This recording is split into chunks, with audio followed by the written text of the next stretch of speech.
السلام علیکم ورحمۃ اللہ وبرکاتہ. الحمد للہ رب العالمین والصلاة والسلام علی اشرف الانبیاء والمرسلین. اما بعد، قال اللہ تبارک و تعالی فی الکلام المجید والفرقان الحمید. فاعوذ باللہ من الشیطان الرجیم. بسم اللہ الرحمن الرحیم.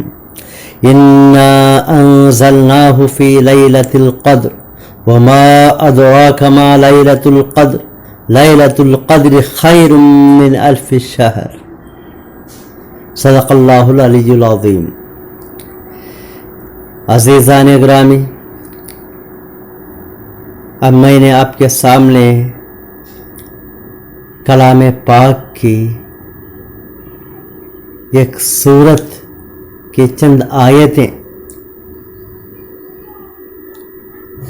آپ کے سامنے میں نے پیش کر دیا. یہ سورت لیلۃ القدر کے تعلق سے اللہ رب العزت نے مکمل ایک سورت اس کی فضیلت میں نازل کیا ہے. اللہ رب العزت ارشاد فرما رہے ہیں، بلا شبہ ہم قرآن شریف کو لیلۃ القدر میں نازل کیا ہے.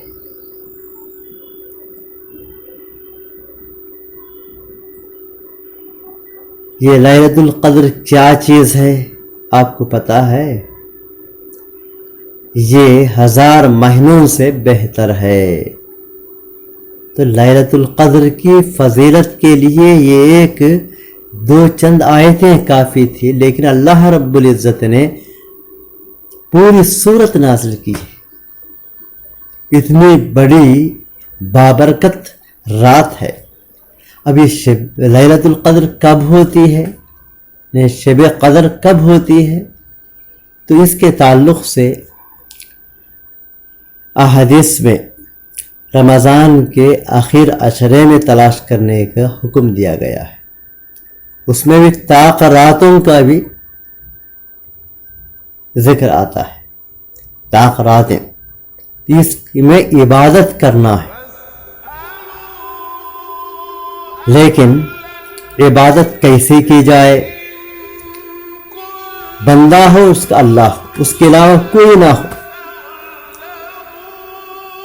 مجمع مسجد میں جمع ہونا اور بیان سننا اس رات کے عبادات میں سے نہیں ہے. یہ ہرگز نہیں کرنی چاہیے. کوئی بندہ اپنے گھر میں تنہائی میں 1 گھنٹہ رات گزارا ہو، 1 گھنٹہ عبادت سے گزارا ہو، اس کے بعد سو گیا ہو، اس کی عبادت اس سے بھی زیادہ افضل ہے جو شخص رات بھر مسجد میں مجمع کے اندر گزارا ہو عبادت کرتے ہوئے، اس سے بھی یہ بہتر ہے. تو تنہائی میں گزار کر عبادت کرنے کی راتیں ہیں یہ. اس لیے میں مناسب سمجھتا ہوں اس کے تعلق سے، اس کی فضیلت کے تعلق سے مفتی اعظم پاکستان مفتی تقی عثمانی صاحب دامت برکاتہم کے لیلۃ القدر کے تعلق سے، اس کی فضیلت کی، اس کے عمل کیا کرنی ہے، وہ کیسے تلاش کرنی ہے، تفصیل سے بیان کیا ہے. وہ ملاحظہ فرمائے. بس انشاءاللہ اس سے بہت بڑا فائدہ ہوگا.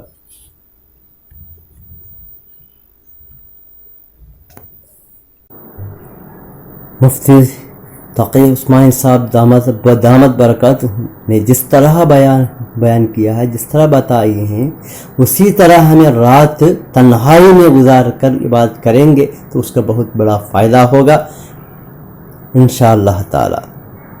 اللہ تعالی مجھے بھی آپ کا عمل کی توفیق عنایت فرمائے. تنہائی میں اس رات کو عبادت کرنے کی توفیق عنایت فرمائے. آمین. حضرت والا کی تقریر بیان سماعت فرمائے۔ آخری عشرہ یہ پورے رمضان کا عطر، اس کا نچوڑ، خلاصہ، یہ آخری عشرہ، آخری 10 دن یا 9 دن جتنے بھی نصیب ہوں۔ جیسا میں پہلے بھی بار بار عرض کر چکا ہوں کہ دن تو ظاہری دیکھنے میں سب برابر، راتیں دیکھنے میں سب برابر، سورج اس میں بھی نکلتا ہے، اس میں بھی غروب ہوتا ہے، اندھیرا اس میں بھی ہوتا ہے، اس میں بھی ہوتا ہے، لیکن کسی خاص دن یا کسی خاص رات کو جب اللہ تبارک و تعالی اپنے فضل و کرم سے یہ فرما دیتے ہیں کہ یہ میری ہے، یہ میری ہے، میرے رحمت کی ہے، میرے انعامات کی ہے، تو وہ رات اور وہ دن دوسرے دنوں اور راتوں پر سبقت لے کر خدا جانے کہاں سے کہاں پہنچ جاتے ہیں۔ تو یہ 10 دن جو آنے والے ہیں اور خاص طور سے اس کی 10 راتیں، یہ پورے رمضان کا عطر ہیں، اور اگر بالفرض ہم نے 18-19 دن جو ہیں، 20 دن وہ غفلتوں میں گزارے ہوں، اور فرض کرو کہ رمضان کی ساعتوں سے جو فائدہ اٹھانا چاہیے تھا وہ اٹھا نہ پائے ہوں، تو اللہ تعالیٰ نے یہ 10 دن دے رکھے ہیں کہ چلو اگر اب تک کچھ نہیں کیا تو ان 10 دنوں کے اندر میرے پاس آ جاؤ، ان 10 راتوں میں میرا قرب حاصل کر لو۔ اللہ تبارک و تعالیٰ نے یہ 10 دن بڑے عجیب رکھے ہیں، اور بعض روایتوں کے اندر آتا ہے کہ یہ 10واں حصہ جو ہے رمضان کا، یہ عتق من النیران، آگ سے آزادی کا پروانہ لے کر آتا ہے۔ یہ اگر کوئی مومن ایمان اور عمل صالح کے ساتھ اس عشرے کو گزارے تو اللہ تبارک و تعالیٰ اپنے فضل و کرم سے ہمیں توفیق عطا فرما دے کہ اس عشرے سے صحیح فائدہ اٹھانے کی توفیق ہو اللہ تعالیٰ کی طرف سے، اور اس کی برکتوں اور رحمتوں سے صحیح معنی میں مستفید ہونے کا اللہ تبارک و تعالیٰ موقع عطا فرما دے۔ کس طرح مستفید ہو آخری عشرے سے؟ سب سے پہلی بات تو یہ ہے کہ اسی عشرے کے اندر وہ رات آنے والی ہے، شب قدر، لیلۃ القدر، جس کے بارے میں اللہ تعالیٰ نے پوری سورت نازل فرمائی کہ ہم نے یہ قرآن لیلۃ القدر میں اتارا، اور تمہیں کیا پتا کہ لیلۃ القدر کیا چیز ہے؟ یہ ہمارا اللہ تعالیٰ تبارک و تعالیٰ فرمایا ہے، تم کیا جانو لیلۃ القدر کیا چیز ہے؟ اور تمہاری محدود عقل اور سمجھ کے مطابق ہم اتنا کہہ دیتے ہیں کہ یہ رات 1000 مہینوں سے زیادہ بہتر ہے۔ کیا سمجھو گے تم اس کی حقیقت کو؟ اپنی اس محدود عقل سے، محدود سمجھ سے کیا سمجھ سکتے؟ لہذا تمہاری سمجھ میں لانے کا ایک جو آسان تمہاری سمجھ میں آ جائے اتنا بتا دیتے ہیں کہ 1000 مہینے سے بہتر ہے، 1000 مہینے سے بھی بہتر۔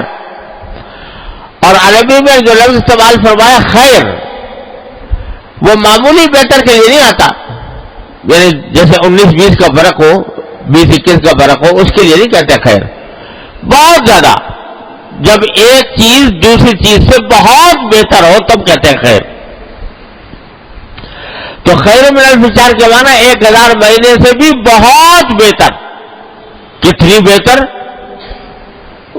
کتنی بہتر تم سمجھ نہیں سکتے، لہذا تمہاری محدود عقل کے مطابق اتنا کہہ دیا ہم نے کہ 1000 مہینے سے بہتر ہے۔ وہ کتنی بہتر ہے تمہاری عقل میں پوری طرح آ نہیں سکتا۔ ارے بھائی، اس اللہ جل جلالہ کی عطا کی، اس کی نعمتوں کی آدمی اگر گنتی کرنا چاہے تو گنتی نہیں کر سکتا، گنتی ختم ہو جاتی ہے۔ اور اور گنتی کرنے کے جو مصنوعی طریقے ایجاد ہوئے ہیں وہ بھی ختم ہو جاتے ہیں. اتنے زیادہ ہے لیلۃ القدر.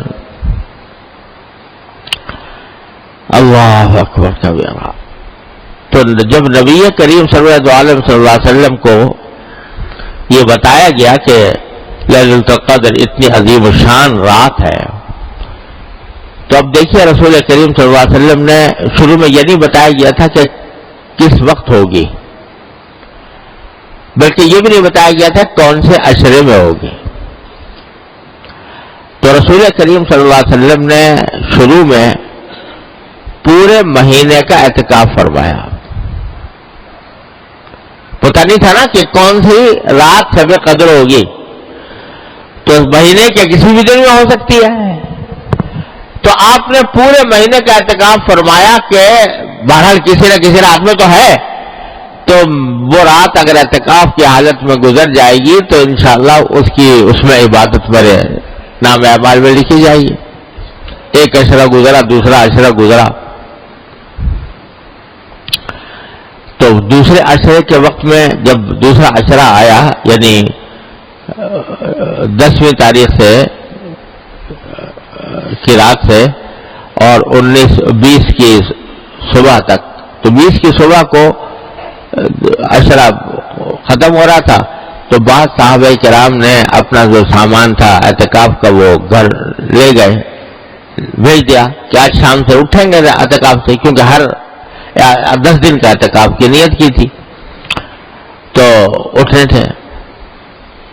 اچانک رسول کریم صلی اللہ علیہ وسلم نے اعلان فرمایا کہ دیکھو جن لوگوں نے میرے ساتھ اعتکاف کیا ہے 20 تاریخ تک کا، اور انہوں نے سامان بھیج دیا اپنا گھر واپسی کے لیے، میں کہتا ہوں واپس آ جائیں، اور جو اگلے 10 دن بھی اعتکاف کریں میرے ساتھ.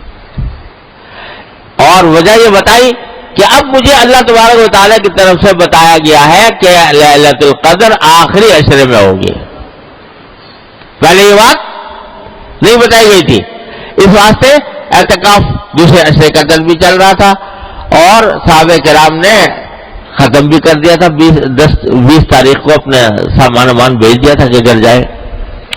لیکن آپ نے اعلان فرما دیا کہ جن لوگوں نے میرے ساتھ اعتکاف کیا تھا لیلۃ القدر کی تلاش میں، اب وہ واپس آ جائیں، اور اب مجھے بتایا گیا ہے کہ عشرہ اخیرہ میں ہوگی. چنانچہ پھر صحابہ کرام آ گئے، اور پھر آپ نے اعتکاف کیا. پھر آئندہ سال سے ہر سال آخری عشرے میں اعتکاف فرماتے رہے. لیکن یہ بتا دیا اس سے کہ دیکھو لیلۃ القدر اتنی بڑی چیز ہے، اتنی بڑی چیز ہے کہ سید الاولین والآخرین صلی اللہ علیہ وسلم، جن کے بارے میں اعلان کر دیا اللہ تعالیٰ نے کہ اول تو آپ معصوم ہیں، کوئی غلطی ہو نہیں سکتی، اور اگر ہو بھی کوئی بھول چوک تو سب معاف ہے آپ کی اگلی پچھلی. وہ بھی لیلۃ القدر کو حاصل کرنے کے لیے پورے مہینے کا اعتکاف کر رہے ہیں. تو یہ اہمیت بندوں کے سامنے بتا دی اللہ تعالیٰ نے اس طریقے کے تحت کہ دیکھو جب سید الاولین والآخرین صلی اللہ علیہ وسلم اپنے آپ کو اس لیلۃ القدر کا ضرورت مند سمجھتے ہیں تو ہم اور تم کس شمار کے دار میں. تو اتنی عظیم عظمت. پھر اور ایک قصہ کہ یہ تو بتا دیا گیا کہ آخری عشرے میں ہوگی. پھر ایک مرحلہ ایسا آیا کہ ایک معین تاریخ بھی بتا دی گئی کہ فلاں تاریخ میں ہوگی. تو آسان ہو گیا معاملہ، 10 راتوں کے بجائے ایک رات متعین ہو گئی، فلاں رات میں شب قدر ہوگی. لیکن رسول کریم صلی اللہ علیہ وسلم فرماتے ہیں، یہ بھی اللہ تعالیٰ کی حکمت تھی کہ فرماتے ہیں کہ مجھے بتا دیا گیا تھا، میں بتانے کے لیے تم لوگوں کو آنا چاہ رہا تھا، بتانا چاہ رہا تھا کہ کون سی رات شب قدر ہے، لیکن میں دیکھا کہ 2 آدمی آپس میں جھگڑا کر رہے ہیں، لڑ رہے ہیں. تو اس لڑائی کی بے برکتی سے وہ میرے ذہن سے نکل گئی کون سی رات، مجھے بلا دی گئی. اب یہ عجیب معاملہ ایک طرف بتایا بھی گیا اور پھر بلا بھی دیا گیا. بتا دیا گیا پہلے کہ فلاں رات ہوگی، لیکن بعد میں بلا دیا گیا. اصل مقصود تو یہ تھا کہ متعین نہ کی جائے، کسی رات کو متعین نہ کیا جائے، اصل مقصد تو یہ تھا. لیکن مسلمانوں پر یہ واضح کرنے کے لیے کہ مسلمانوں کا باہمی جھگڑا اتنی بری چیز ہے کہ اس کے نتیجے میں اللہ تعالیٰ نے شب قدر کی تعین بلا دی. اتنی خطرناک چیز ہے یہ مسلمانوں کے درمیان جھگڑا. قرآن و سنت کے احکام کو اگر دیکھا جائے تو جگہ جگہ جگہ جگہ یہ بات نظر آتی ہے کہ اللہ تعالیٰ یہ چاہتے ہیں کہ مسلمانوں کے درمیان جھگڑا نہ ہو. جھگڑے کو ختم کرنے کے لیے، فساد کو ختم کرنے کے لیے، باہمی شقاق کو ختم کرنے کے لیے طرح طرح سے دیواریں باندھی ہے اللہ تعالیٰ نے کہ جھگڑا نہ کرو. اور افسوس یہ ہے کہ ہم لوگ سرکار دو عالم صلی اللہ علیہ وسلم کے اس ارشاد، اس خواہش، اس تمنا، اس آرزو کو پورا کرنے کے لیے تیار نہیں ہے. ذرا ذرا سی بات پہ جھگڑے ہیں، ذرا ذرا سی بات کے اوپر تنازعات ہیں، ایک دوسرے کی عزت اتارنے، ایک دوسرے کو کی پگڑی اچھال دیں. جس کا موقع ملے، جس کی تحقیق کیے بغیر بھی پگڑی اچھال دی، عزت ختم کر دی، کسی کی بے عزتی کر دی، برا بھلا کہہ دیا، ڈانٹ ڈپٹ کر دی. اس کو معمولی بات سمجھے ہوئے ہیں تو یہ کوئی معمولی بات ہے؟ ارے یہ اتنی منحوس چیز ہے کہ اللہ نے لیلۃ القدر کی شناخت اس کی وجہ سے محو فرما دی. سرکار دو عالم صلی اللہ علیہ وسلم مبارک. ارے دیکھو حضور نبی کریم سرور دو عالم صلی اللہ علیہ وسلم کے اوپر قرآن نازل ہو رہا ہے. آپ لکھتے نہیں ہیں، پڑھتے نہیں ہیں. کوئی قرآن کی آیت لکھ کر بھائی یاد کر لے، بھائی آج اتنا نازل ہوا، چلو اتنا یاد کر لوں. لکھنے کا سوال ہی نہیں. اللہ تعالیٰ نے معجزہ ایسا بنایا تھا، نہ لکھنے کا نہ پڑھنے کا. نازل ہوا اور یاد ہو گیا. اور یہاں تک کہ پورا قرآن یاد، ایک ایک لفظ، ایک ایک حرکت، ایک ایک ہر چیز یاد. اس میں تو حافظے کا یہ عالم اللہ تعالیٰ کی طرف سے آتا. اور لیلۃ القدر بھائی فلاں رات میں ہوگی، اتنی سی بات، سمجھے، اتنی سی بات، اور بھلا دی. اللہ تعالیٰ نے بھلا دی. کیا دکھایا کہ ارے نہ تمہارے حافظے میں کچھ رکھا ہے، نہ تمہاری صلاحیت میں کچھ رکھا ہے. جب تک ہم چاہتے ہیں یاد رہتا ہے تمہیں، جب ہم چاہتے ہیں بھول جاتے ہو. البتہ حکمت یہ رکھی کہ بھائی چلو عشرہ اخیرہ میں تلاش کرو، یعنی ہے اسی میں آخری عشرے میں کسی نہ کسی رات. کیا مطلب کہ 10 راتیں جو ہیں ان میں تلاش کرو، اس میں کوشش کرو، عبادت کرو، اللہ تعالیٰ سے دعائیں مانگو تاکہ وہ مل جائے. اور پھر ہوا یہ کہ 10 راتوں میں بھی کون سی رات ہے؟ تو متعدد صحابہ کرام کو خواب میں بتایا گیا. ایک صحابی کو بتایا گیا کہ طاق راتوں میں، کسی کو 25 بتایا گیا، کسی کو 27، کسی کو 23 وغیرہ. بہت سارے صحابہ نے آ کے بتایا کہ ہمیں خواب میں اس طرح دیکھا ہے کہ لیلۃ القدر فلاں رات میں ہو. تو رسول کریم صلی اللہ علیہ وسلم نے خطبہ دیا اور اس میں فرمایا کہ میں نے دیکھا ہے کہ صحابہ کرام کے خواب سب کے سب ایک بات پر متفق ہیں، وہ یہ کہ طاق راتوں میں ہے، طاق راتوں میں ہے. سب کے خواب اسی پر متفق ہو گئے.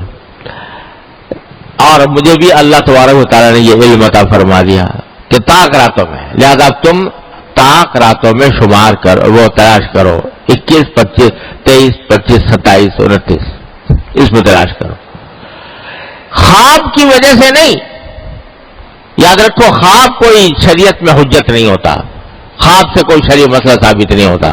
اور جو لوگ خوابوں کی کشف کی بنیاد پر کوئی فیصلے کرتے ہیں وہ دھوکہ دیتے ہیں. حقیقت میں اس کے اوپر کوئی حجت، کوئی شریعت کا فیصلہ دار و بدار اس کا خواب پر کچھ پر نہیں ہوا کرتا. لیکن رسول کریم صلی اللہ علیہ وسلم جب تصدیق فرما دی کہ ہاں وہ یہ ہوگی شب قدر قائم ہوگی طاق راتوں میں، اور پھر رسول کریم صلی اللہ علیہ وسلم نے اپنا خواب بیان فرمایا. صحابہ کرام کا خواب تو حجت نہیں تھا، لیکن نبی کا خواب حجت ہوتا ہے. اپنا خواب بیان فرمایا کہ میں نے خواب میں یہ دیکھا ہے، مجھے یہ بتایا گیا ہے کہ جس رات شب قدر آئے گی اس سال، یعنی اس سال جس سال آپ یہ بات کر رہے ہیں، جس رات شب قدر آئے گی اس وقت اے میرے پیغمبر صلی اللہ علیہ وسلم، تم اس روز پانی اور کیچڑ میں سجدہ کرو گے. یہ صبح صبح آپ نے اعلان فرمایا کہ جس رات شب قدر ہوگی اس رات تم پانی اور کیچڑ میں سجدہ کرو گے. کیا مانا؟ بارش ہوگی، کیچڑ ہو جائے گا مسجد کے اندر اور تم اس میں سجدہ کر رہے ہوگے.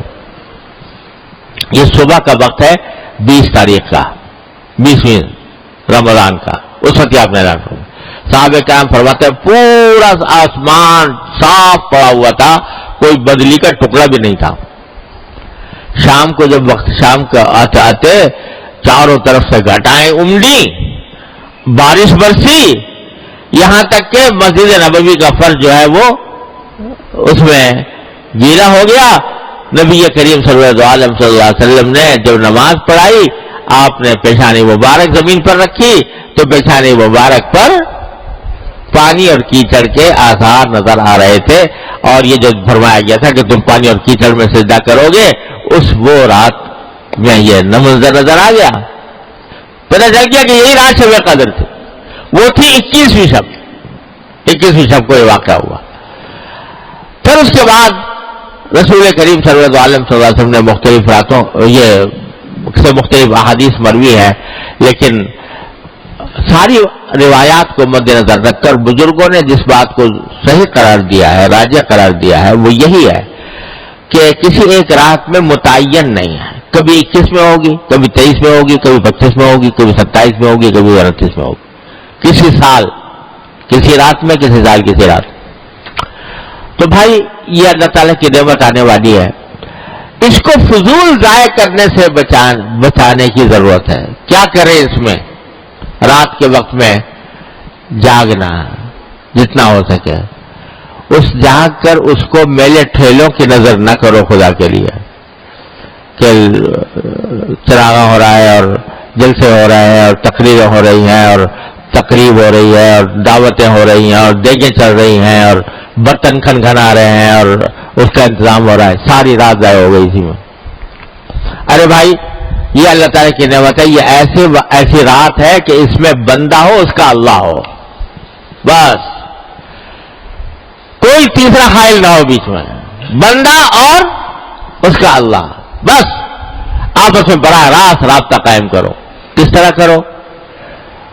کہ نفلیں پڑھو، سجدے لمبے لمبے کرو، قیام لمبا کرے. جتنی اگر لمبی صورتیں یاد ہے لمبی صورتوں والی نماز پڑھو، اور لمبے قیام، لمبے رکوع، لمبے سجدے. اور اس سجدے میں جو نفلوں کے سجدے ہوتے ہیں اس میں جتنی چاہو دعائیں کرو. عربی والی دعائیں جو قرآن کی دعائیں ہیں یا نبی کریم صلی اللہ علیہ وسلم کی جو دعائیں مناجات مقبول وغیرہ میں لکھی ہوئی ہیں، وہ جتنی یاد ہو وہ پڑھو. اور کچھ نہیں، جتنی بھی یاد ہو، جو بھی یاد ہو، جو دعا یاد ہو. سجدے کی حالت میں، نفلوں کے سجدے کی حالت میں جو دعا کی جاتی ہے بڑی اللہ کے ہاں سیدھی پہنچتی ہے. کیونکہ سجدے سے بہتر کوئی وقت نہیں ہے جس میں بندہ اپنے اللہ تک کا قرب حاصل کر رہا ہو. سب سے زیادہ قرب بندے کو سجدے کی حالت میں ہوتا. تو اس وقت میں جو مانگو گے قریب ہو کے وہ انشاءاللہ اللہ تعالیٰ کے ہاں. اور قرآنی دعائیں ہیں، لوگوں کو کچھ، ہر مسلمان کو کچھ نہ کچھ یاد ہوتی ہیں. ربنا آتنا فی الدنیا حسنہ، اور کچھ نہیں تو، اور رب اغفر وارحم وانت خیر الراحمین وغیرہ وغیرہ. تو تو وہ دعائیں بھی کرتے رہو، لمبے قیام، لمبے رکوع، لمبے سجدے جتنے بھی ہو گئے، اور جتنی نفلیں زیادہ، سب سے افضل کام تو یہ ہے نفلیں پڑھنا. اور اگر چاہو تو تلاوت، قرآن کریم کی تلاوت، کیونکہ لمبا قیام نہیں کیا جا رہا، زیادہ لمبی صورتیں یاد نہیں ہے، حفظ نہیں ہے، تو لمبا قیام کیسے کریں؟ تو جتنا قیام اور رکوع سجدہ کر لو، اس کے بعد پھر قرآن کریم کی تلاوت، اس میں لگو وقت. سارے ذکر اذکار میں سب سے زیادہ افضل ذکر قرآن کریم کی تلاوت، اس سے زیادہ افضل کچھ نہیں. ایک ایک حرف پر 10 نیکیاں، ایک ایک حرف کی تلاوت پر 10 نیکیاں. اور رمضان میں 70 بڑھا دو اس کو تو کتنی 700 ہو گئی. اور پھر شب قدر میں اللہ اکبر، اس کی کوئی حساب ہی نہیں، کوئی گنتی نہیں، خیر من البشار. تو اس واسطے تلاوت جتنی ہو سکے وہ کرو. اور تیسرا کام یہ بھائی دعائیں مانگو، دعا مانگو، پروردگار سے لپٹ جاؤ، لپٹ کے دعائیں مانگو، مچل کے مانگو، ہر حاجت اپنی اللہ کے سامنے پیش کرو.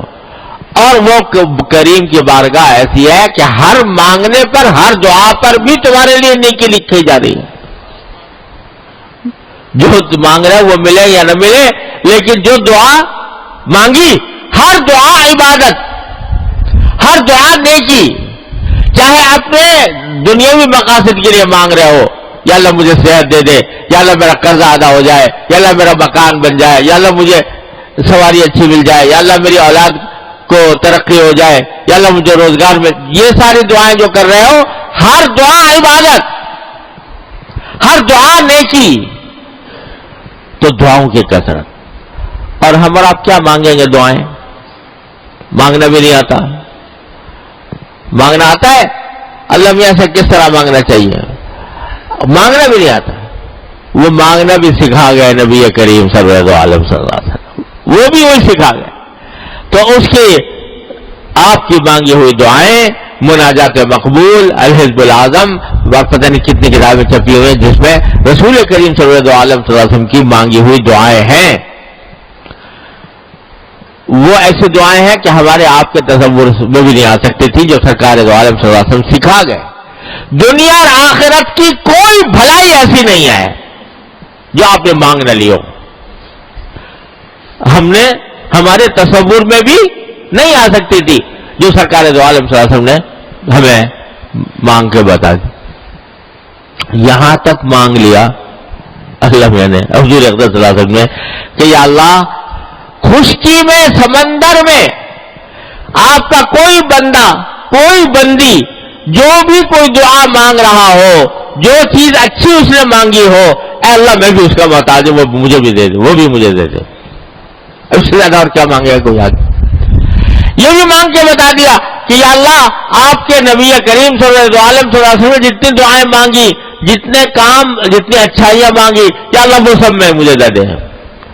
جتنی برائیوں سے نبی کریم صلی اللہ علیہ وسلم نے پناہ مانگی، اے اللہ میں ان سب کی پناہ میں آپ کی پناہ مانگتا ہوں، اس سے وہ دے دیں. کوئی گوشہ چھوڑا نہیں، دنیا آخرت کی بھلائی کا کوئی گوشہ چھوڑا نہیں جو آپ نے مانگا نہ ہو. لہذا وہ دعائیں مانگیں.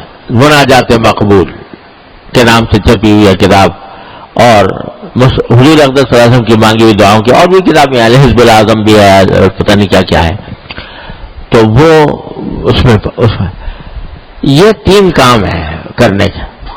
اور چلتے پھرتے، اٹھتے بیٹھتے، بہرحال انسان کی ضرورت ہے، کبھی اٹھتا ہے، کبھی بیٹھتا ہے، کبھی. تو چلتے پھرتے، اٹھتے بیٹھتے کلمہ، تیسرا کلمہ، سبحان اللہ والحمد للہ ولا الہ الا اللہ واللہ اکبر وللہ الحمد. یہ کل چلتے پھرتے زبان پہ ہوں. یہ 4 کام ہیں، اس میں گزار دیں رات. نفلیں، تلاوت، دعا، اور چلتے پھرتے اٹھتے بیٹھتے ذکر اللہ تبارک و تعالیٰ کا. اللہ تبارک و تعالیٰ اس طرح اگر رات گزار لی تو امید ہے اللہ کا شکر. کیا امید ہے؟ کہ اگر 1000 مہینے تک راتیں اس طرح گزاری ہوتی تو اس سے بھی کہیں زیادہ فضیلت اور اس سے بھی زیادہ کہیں اجر اور فائدہ حاصل ہوگا اس ایک رات میں. تو چلو بھائی پتہ نہیں ہے کون سی ہے، تو 5 ہی تو راتیں ہیں نا، 21، 23، 25، 27 اور 28. ان 5 راتوں کو اس طرح گزارنے کی کوشش کر لیں. اللہ تبارک، جو لوگ ماشاءاللہ اعتکاف کی نیت میں کیے ہوئے ہیں، اعتکاف کر رہے ہیں، انشاءاللہ ان کے تو بہت ہی عظیم فضیلت ہے کہ سارا وقت ان کا عبادت ہی میں گزرے گا. اگر فرض کرو سو بھی رہے ہوں اعتکاف کی حالت میں تو وہ بھی عبادت میں لکھا جائے گا کیونکہ اعتکاف میں ہے. اس واسطے ان کو تو ہے ہی، اور اگر نہیں ہے اعتکاف تب بھی ان 5 راتوں کے اندر ان کاموں کا اہتمام کر لے. اللہ تبارک و تعالیٰ اپنے فضل و کرم سے مجھے آپ کو سب کو اس کی توفیق عطا فرمائے اور اس کے انوار و برکات سے ہم سب کو سرفراز فرمائے. وآخر دعوانا الحمدللہ رب العالمین. ویڈیو کے نیچے سبسکرائب کے بٹن پہ کلک کریں، بیل کے آئیکن پہ کلک کیجئے تاکہ ہر نئی ویڈیو کی نوٹیفیکیشن آپ کو مل جائے.